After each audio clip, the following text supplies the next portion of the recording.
Jody, unless you tell me otherwise, I think we probably have time for like one or two more questions. Probably two more questions. This will be short. So you cast Tony Hale in the movie. Are you a big Arrested Development fan? I am indeed. Did you guys see I think the Huffington Post had like a top 10 great campaign signs, and one of them was just a sign of a guy at an Obama rally saying, "Obama, bring back Arrested Development."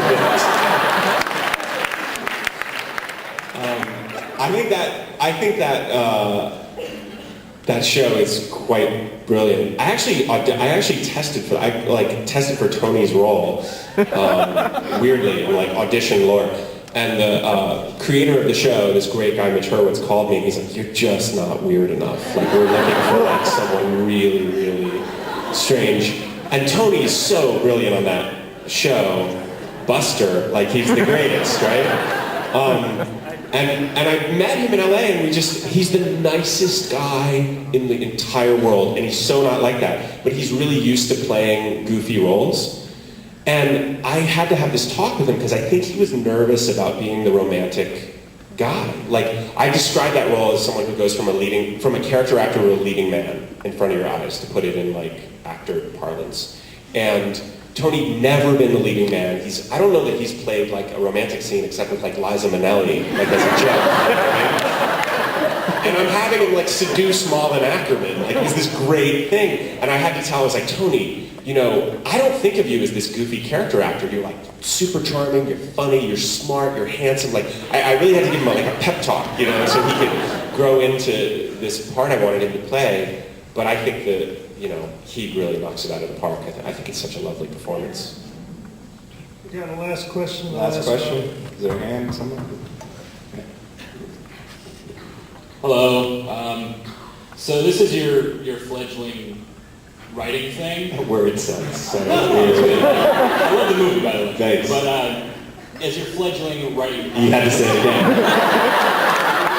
I'll say it one more time if you want. So This is your fledgling question. But you work on set with a couple of with some really creative types. Jason's a writer as well. Neil has been in the industry forever.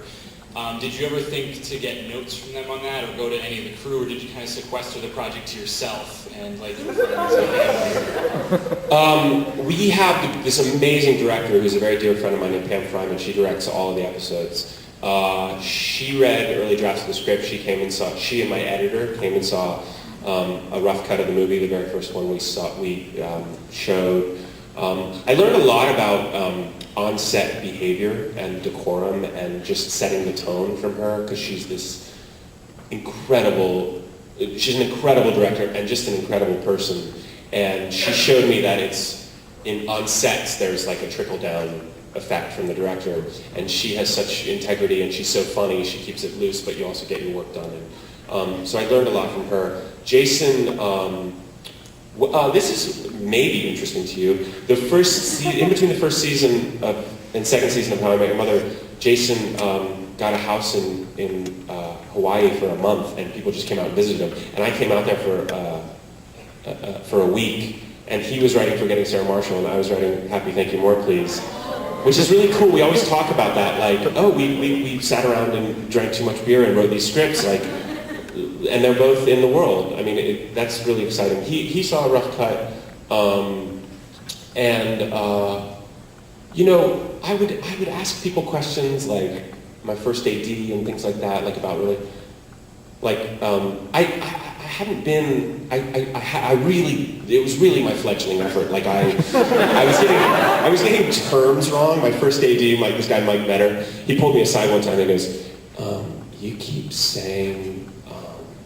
Hold the roll when you really mean keep rolling, because hold the roll is stop, and you mean we're going to keep rolling. But I was like, okay, hold the roll and keep rolling.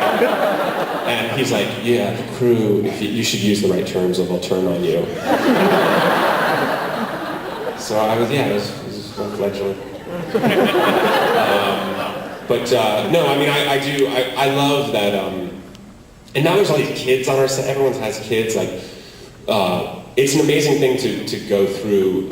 I spent 3 years at NYU in the graduate acting program at Tisch with 17 people, which felt super intense. And now I'll probably spend 8 years with 5 people. Like it's a very intense, wonderful experience to be able to go through all that with those people. So you really feel like you're coming of age with people, and you feel much different at the end of that than you did at the beginning. So.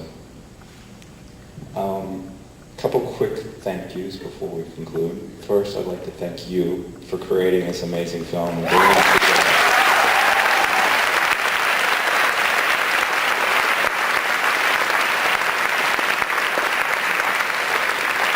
At the risk of sounding extremely trite, more please. And then this is the second year, most of you know, of the new executive director of the film festival, Jody Kilbasa, and this was the most successful festival we've had. So thank you, Jody, for that.